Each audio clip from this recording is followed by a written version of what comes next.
A caravan of Honduran migrants is making its way through southern Mexico, determined to enter the United States. The migrants say that they are fleeing violence, poverty, and corruption. I will seal off the border before they come into this country, and I'll bring out our military, not our reserves. I'll bring out our military. These individuals are not immigrants.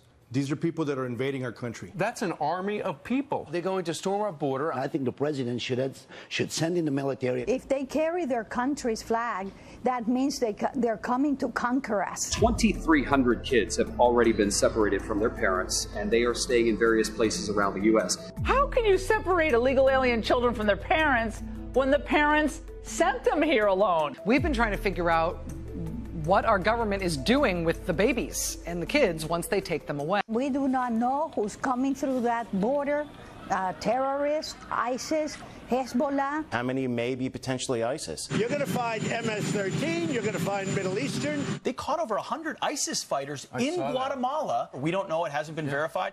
We've been hiding in the bushes waiting to witness one of these crossings. Let's go. They're coming right now. You can see. You can see they've come in. They've got a family in a raft. Excuse me, sir. Were you trying to cross into America illegally? Do you know how the caravan started? I think the Democrats had something to do with it. How in the world are they able to walk that far? Where are they getting water? Where are they getting food?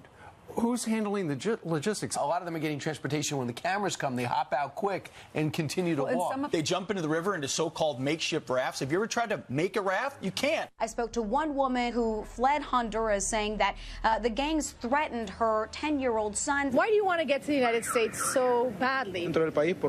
I have suffered gang violence in the neighborhoods where I lived, and that is why I fled the country. Have you ever tried to make a raft? You can't. Hey, what up, YouTube? It's T-Dub the Chud once again, coming straight from the underground.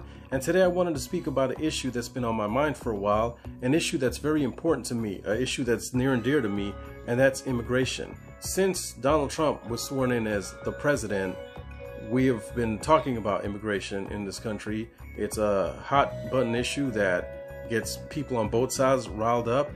This issue constantly comes up during every election cycle, and it's just something that I've always heard about ever since I came to this country. Yeah, you heard that right. I'm not from this country. I'm actually an immigrant myself. I immigrated from Nicaragua. For those of you that don't know that or haven't watched any of my other videos, now you know. When it comes to this topic, whether you're pro-immigration, anti-immigration, passions come out. It's like the abortion debate. Like, everyone has an opinion. And the reason I wanted to do this video is because that's a big pet peeve of mine. It's not that people have their opinions, it's that when their opinions, they state them like they're facts, like they know what they're talking about. It's one thing to say, you know, I feel this or that about this issue. It's another to speak matter-of-factly when, in fact, you don't know what the fuck you're talking about. That is one of my biggest fucking pet peeves. That shit irks me. When people speak on things that they don't know anything about, especially now that we live in the age of information, where you can pretty much get any kind of info on anything, any subject, any topic you want at your fingertip. There is no excuse for ignorance. We live in a time period now where people are willfully ignorant. And immigration is one of those topics where people always come out the woodwork with their little ones and twos, and 90% of the time, they don't know what the fuck they're talking about. So what puts me in a position to talk about it is, I'm an immigrant. I'm originally from Nicaragua. I immigrated to this country in 1986. I became a citizen in 2010.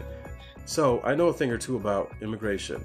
Trump has declared a state of emergency to build this so-called border wall, something that he could have built in the 2 years that he controlled all three branches of government if he was serious about this. But this is a wedge issue that not only Trump, but Republicans have pretty much used every election cycle for as long as I can remember, dating back to the Bush administration, and we could even go back to the Reagan administration. They've been using this issue of immigration to divide Americans. A lot of the disinformation that's been happening centers around asylum. Now, immigration is a very broad and complex topic, and asylum is just one part of the immigration debate. And people don't even know what asylum is, what refugees are, what asylees are, and they just mix all that stuff in with illegal immigration. And to a lot of Americans, all immigrants are illegal immigrants, or illegal aliens as they like to call them, which is the disparaging term that, you know, I guess makes them feel better about themselves. So I want to explain something to a lot of idiots out there that I keep seeing saying things that make no fucking sense.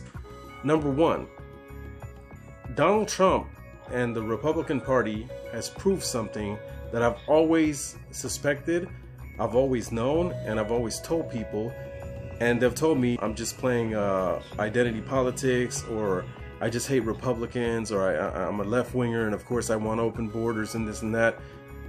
But he's proved me right. And that is one positive thing that has come out of his being elected, well, winning the Electoral College and losing the popular vote.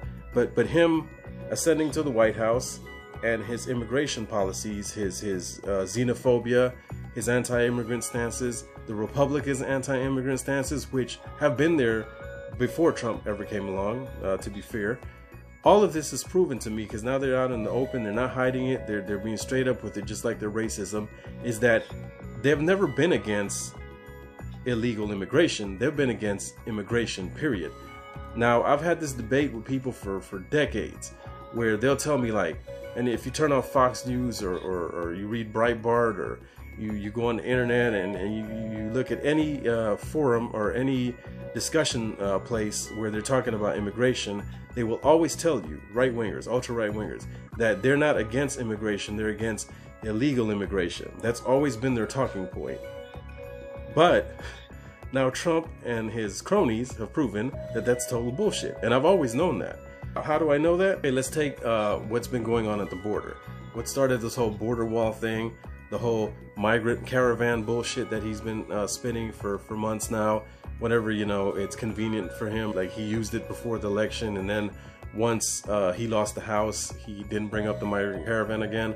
And then once he was trying to get border funding for his wall again, he brought up the Migrant Caravan. And then once that kind of fell apart, he didn't bring it up anymore. So these are all talking points they use to get their base riled up. So, flipping through Fox, flipping through YouTube channels, going through Facebook, Instagram, Twitter, one thing that becomes abundantly clear when you read comments on this Migrant Caravan and the family separation policy that Trump has, and all the stuff that's been going on recently pertaining to immigration, it becomes crystal clear that people commenting don't know what the fuck they're talking about. And there's two camps. There's the people that don't know what they're talking about, and there's the people that do know what they're talking about, but they're intentionally lying because they're really anti-immigrant, and they want to mix undocumented people in with people seeking asylum. And there is a difference. At the border right now, Trump has been separating children from their parents, which is not only illegal, it's immoral. And he keeps painting it that they're illegal immigrants, but they're actually seeking asylum, which is the very definition of legal immigration. I see people comment on this all day long, and it's like they don't fucking know this, or again, they do know this, but they're pretending not to know this. The United States has laws on the book. These are laws that they passed, that the United States government passed. They went to the UN, and after World War II, they passed a series of laws in the United Nations, and that was in 1951 and 1967, a long time ago. They passed laws pertaining to refugees, because after World War II, obviously, there was a lot of people that had to flee their war-torn countries, either because the war was still going on or because of the aftermath of war. So a lot of people came to the United States, but not just here, they went to countries all over the world. So they came up with different rules and regulations on asylum and refugees. And all an asylee is a person that's seeking refugee status in another country. So they came up with a whole bunch of guidelines on how that process would work. And the United States was one of the main people pushing for these laws, one of the pioneers of these laws, and they signed these laws, and they were put down on the books. So this is not something that an illegal immigrant came up with. No, it's something that your fucking government came up with and signed into law. But they always do this. They create laws, and then when the laws aren't convenient for them, they ignore them or skirt them. So anyway, when I've confronted a lot of anti-immigrant people with the fact that these asylum laws were signed by the United States at the UN level, the troglodytes will be like, oh, well, that's the United Nations. We don't care about that. This is about America and America first. You know, make America great again. And basically Trump's entire foreign policy, supposedly, which is America first, fuck the United Nations. He falls into that whole Alex Jones InfoWars bullshit about globalism and this, that, the next, and the other. Okay, all right, fair enough. But what idiots don't know is that in 1980, here in the United States, fuck the United Nations, here in the United States, Congress signed a bill, a law, that outlined these very things that were signed in the UN protocol back in the 50s and 60s, which is about refugees, which is about asylum. And so they signed the Refugee Act of 1980, and after the Senate and the Congress signed the law, Jimmy Carter signed it into law. And so that defeats your entire argument.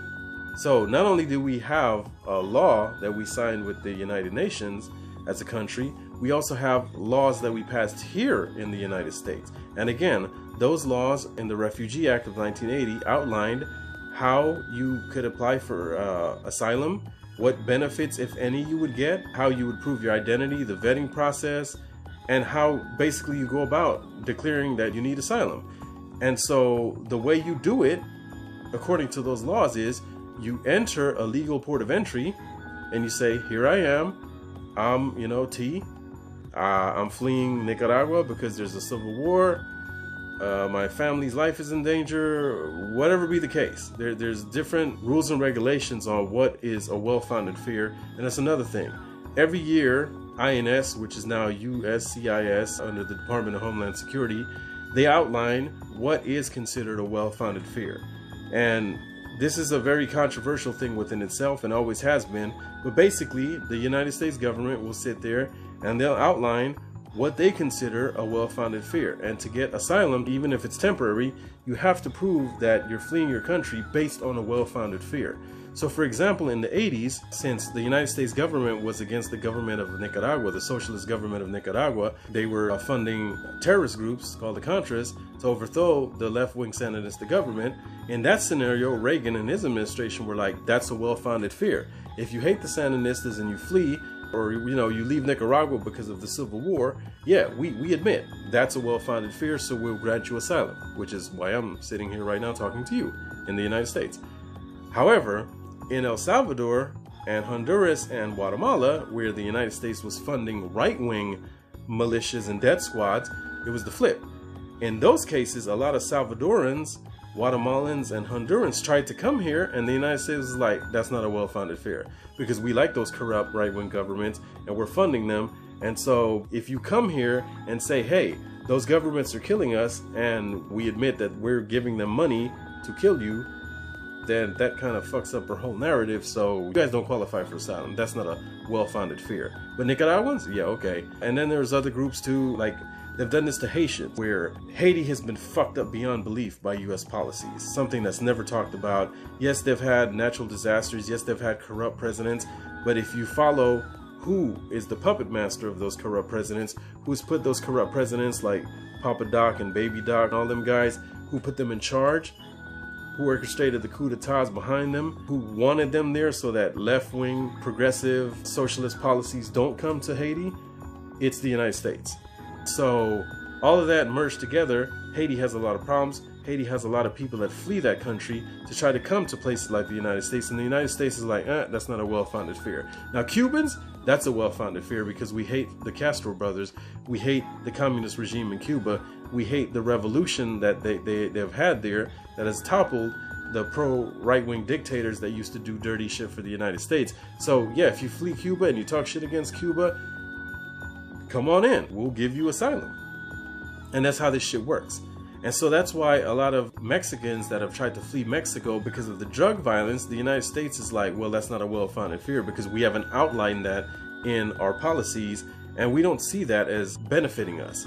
So basically, your whole family could get killed in Mexico or Honduras from gang violence or drug violence, and the United States doesn't consider that a well-founded fear. It's a wonky system, even at its best, and that's something that needs to be fixed and addressed.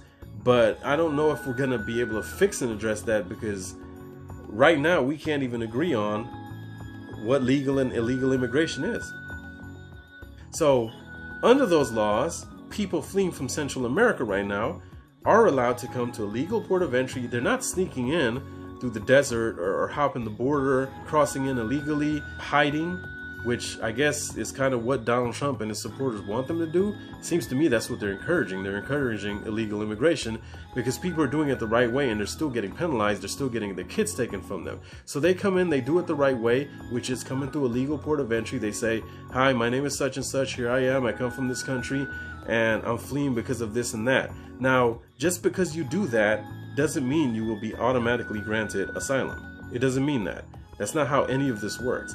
And that's what a lot of his supporters make it seem like. Like you just come on in everybody, they just stamp your papers, then the next thing you know, they're giving you food stamp and welfare and giving you a house under Section 8 and this and that. I've heard this shit. I've heard people say this. I've seen people write this. But there's no guarantee. You come in, you declare who you are, you state your case, and you cross your fingers and hope that your case qualifies. If the border agents feel that you've made your case, they will give you a letter telling you when to appear at a court date where you will make your case before an immigration judge or an immigration officer. So it's a process.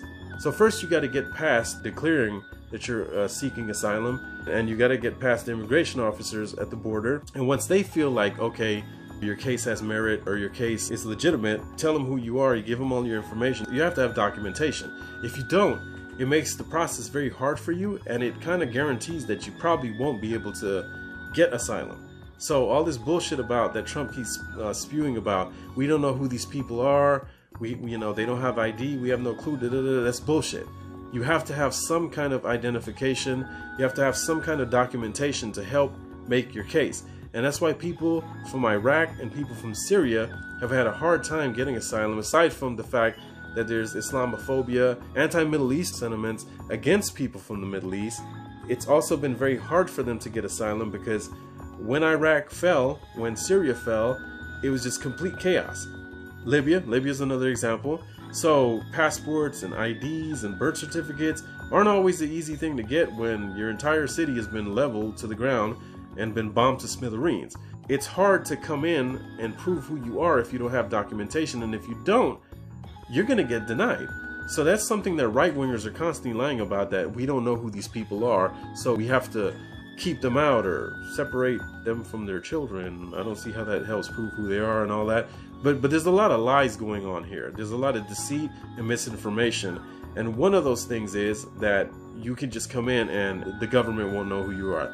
That's the biggest crock of shit ever. Once you come in and you get past the first phase, they will find out where you're staying, get your address and all that, and then you have to show up to another series of meetings, again, either with an immigration judge or immigration officer, and it's not like a quick process. This shit can take 2, 3, 4, 10, 20 years. People don't know that. People don't talk about that. Again, I'm living proof of this. I can speak on that. But once you get through that process, then you have to stand before a judge and explain how going back to your home country would negatively affect you, if you would be killed, if your family would be killed, if they would be persecuted, put behind bars, if your property or your money could be confiscated, if you'd go back and live in abject poverty, if you have anything to go back to. These are all things you get a chance to make your case to an immigration officer or an immigration judge. So another thing Trump's been doing is not only has he been playing fast and loose with the immigration laws we've passed in relation to asylum and the immigration laws we've signed with the UN, he's also been playing fast and loose with underfunding and understaffing immigration judges. So there's a shortage of judges. So what he's doing is he's keeping families at the border, and then he's not providing enough judges or filling those vacancies in those roles, and so you have a backlog of asylum cases. And that's why you see so many people at the Tijuana, California border or the Mexico-Texas border, because they're using this for the imagery, where they show, look at all these illegals trying to get in. When in truth, these are not illegal immigrants. Illegal immigrants are not trying to enter the United States at legal entry points. No, they just fucking hop over the border, go across the desert, get in however they can. They stay low key, work on the table. The government don't know where they're at. Those aren't the people showing up at legal points of entry. Those are the people trying to do it the right way. The people that most of you are hating on. The people that Fox News and Breitbart and Tommy Lauren and all these other conservative douchebags are constantly attacking. Those are the people trying to do it the right way. Laura Ingraham and all these motherfuckers. Trump is intentionally understaffing federal judges, immigration judges, and that way these cases accumulate because really they don't want to process these cases. They don't want to grant these people asylum status. They don't want to grant these people temporary residency or permanent residency, which is what's known as a green card. They don't want any immigrants coming in. They've made that crystal clear. And you need look no further than his so-called Muslim ban, which banned people from certain countries in the Middle East with visas. Do you know how hard it is to get a US visa? Ask any person that's ever visited the United States from another country that's had to go through the process of getting a US visa. It's a very timely and costly endeavor. And there's no guarantee that you'll get it. And if you get denied, you don't get your money back. You don't get your time back. You don't get your plane ticket back. It's a very rigorous and hard process to get a US visa. But a lot of Americans wouldn't know that because they've never had to get a visa. They've never had to go through any of these processes. So for them, this is all a foreign language I'm speaking. So it's easy for them to get up there on their pedestal and be like, oh, these people, they're coming into our country. We don't know who they are. And they're just coming here to get stuff. And there's already enough people here. We have our own problems. Fuck these motherfuckers. Even though US foreign policy is what's driving a lot of these people to have to leave their countries to begin with. We don't talk about that though. And I'm going to do a whole nother video on that where I speak about this whole regime change operation that the United States is trying to engage in against Venezuela, Nicaragua, and Cuba. I'm going to talk about that because it's this kind of shit that fuels people to leave Central America, to leave Mexico, to leave Haiti, to leave Cuba, to leave Puerto Rico. I know it's a US territory, but people are fleeing Puerto Rico in droves coming to the mainland, and there's a reason why. It's because of US policies, but nobody ever wants to talk about that. Nobody ever wants to talk about US imperialism and the empire and the stuff they do to foreign countries that make people have to flee their homeland and come to the United States. It's not always about jobs.